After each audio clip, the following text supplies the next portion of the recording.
After 50 years in the game and 42 years with the New York Mets, Bob Murphy will call his final regularly scheduled game. He leaves behind, for millions of New York Mets baseball fans, a voice that is part of their Mets memories. Memories that will live on forever. It's been a wonderful ride. I've enjoyed it. I love you, and I thank you.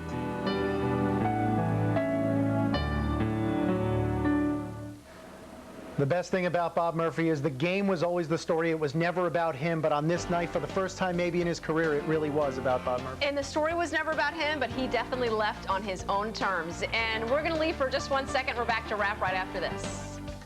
After the defections of Miami, Boston College, and Virginia Tech to the ACC. But on Wednesday, similar conversations were also sprinkled with actual chalk talk. Conference coaches convened at the Garden to begin the annual preseason PR spin on the year to come. And even though Syracuse holds the Champions Trophy, Connecticut is almost universally considered the Big East's beast. Well, you know, I like it being better than being picked 14th, and I just think that people think they're smart enough to see that we have good talent, but so don't other people. I think from a national standpoint, I think that at Michigan State, I think that Missouri, Duke, Arizona, there's plenty, Syracuse, there's plenty of teams out there that could take the same spot. I think the reason that the spot has been thrusted upon us is because of Emeka. I think they see Emeka Okafor as being possible National Player of the Year. Put the two together, and therefore you have a #1 team. It's going to be a tough league this year. Once again, last year I thought it was very competitive, and I think the same thing will occur this year. You know, obviously you have your automatic picks, teams like Connecticut, Syracuse, and another one I think Pittsburgh will still be there. But then after that, there's about 3 or 4 others that are really dominant teams that could have good years. You know, you're talking about Seton Hall, Providence, Notre Dame. All those guys fit right in there. So it's going to be a very competitive league. I think there's 4 teams that could surprise people and be very good, much like Syracuse did last year. And that would be Pittsburgh, Notre Dame, Seton Hall, and Providence. I don't know if people are talking about them, but I know people are talking about Connecticut and Syracuse, and I know those 4 could be really good.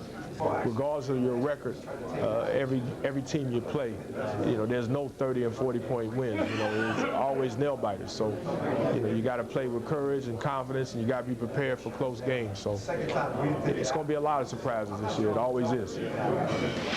Well, UConn received 13 of the 14 coaches' votes for conference superiority. Calhoun was the lone dissenter, and that's only because you can't vote for your own school. Among other local schools, Syracuse picked 2nd, Seton Hall 6th, St. John's 10th, and Rutgers 12th out of the 14 teams. And it certainly seems as though a lot of the topic of conversation on Wednesday, Kurt, was who will replace those 3 teams who will leave the Big East, and it looks like it's going to be teams like Marquette, DePaul, Cincinnati, teams like that coming from the Midwest to join the Big East. Because Cincinnati is in Ohio, which is in the Big East, and Marquette's in Milwaukee, which of course is in the East, and makes all the sense so is DePaul and Chicago. It makes all the sense in the world. All right, we'll be back to wrap things up with the old play. We've got team coverage tonight, but the winner, both teams had a chance to win it with a field goal in OT, one kick, wide left, the other blocked. The Giants, king of New York football, beating the Jets in an overtime thriller, 31-28. The Giants season still has life. The G-men are 4-4 on the year. As for the Jets, well, they're on NFL life support with 2 wins and 6 defeats. How close was the Battle of New York? The Giants amassed over 400 yards of offense. The Jets just under 400 yards. The signs outside Giants Stadium, the Giants on top, the Jets temporary banner underneath. Joe Namath cheering for his Jets. The Jets scored on their first drive. Pennington to Santana Moss. Found space in the middle of the Giants defense. Moss had many celebrations today in his best game ever as a Jet. Jets were driving for more in the opening quarter. Curtis Martin hit from behind by Brandon Short. The ball pops loose. Brandon Short recovered. An outstanding game for the Giants linebacker. Giants got tricky with the ball after the turnover, but it didn't work. Direct snap to Tiki Barber failed. The Giants settled for a field goal. Jets tried to stretch the field with the score 7-3, but Pennington didn't have enough rocket fuel on this long pass to Moss, allowing the Giants defenders to catch up with Santana. Pennington couldn't believe it. Amani Toomer was a major force for the Gents. This 19-yard gainer put the Giants in position to take over the lead. Aaron Beasley, no match for Toomer in the open field. Amani got behind Beasley. Collins put the ball on the money. 10-7, New York Giants.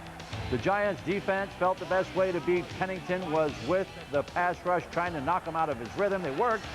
They picked him off twice. Ralph Brown with the INT there. The Giants, though, failed to turn that pick into points. So the score remains the same. Giants defense, led by Brandon Short, held the Jets to just 7. Brandon didn't come up short on that hit on Curtis Martin. Later in the possession, the Giants sent Omar Stoutmeyer after Pennington. The hit jarred the ball loose. Lance Legree, gotta love that name. Lance Legree recovered. The third Jets turnover in the opening half. Giants got a field goal out of it. The Jets were a whole lot better in the second half. First possession, Pennington to Wayne Corbett. 3 Corbett catches on the drive, and it set up this TD toss to Santana Moss, and the Jets were back in front, 14-3. 83 was the real deal today. Giants responded with Jeremy Shockey when they got the ball. Shockey for big yardage up the middle, 21 yards on the play, and Shockey was chirping after the catch.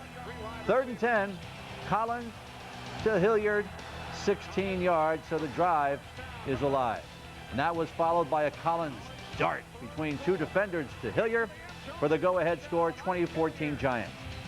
On the Jets' next possession, Pennington rolled out on 3rd and 16, looking for Curtis Conway. Giants read the play. Sean Williams picked it off. 4 turnovers for the Jets, yet they were only down by 6. The Giants came away with points after that. Dorsey Levens took it to the house. Giants on top by 12, and they decided to, good decision, go for 2. But who would have ever guessed this play? Kerry Collins totally fooled the Jets with a quarterback draw, and it's 28-14 Fossil team.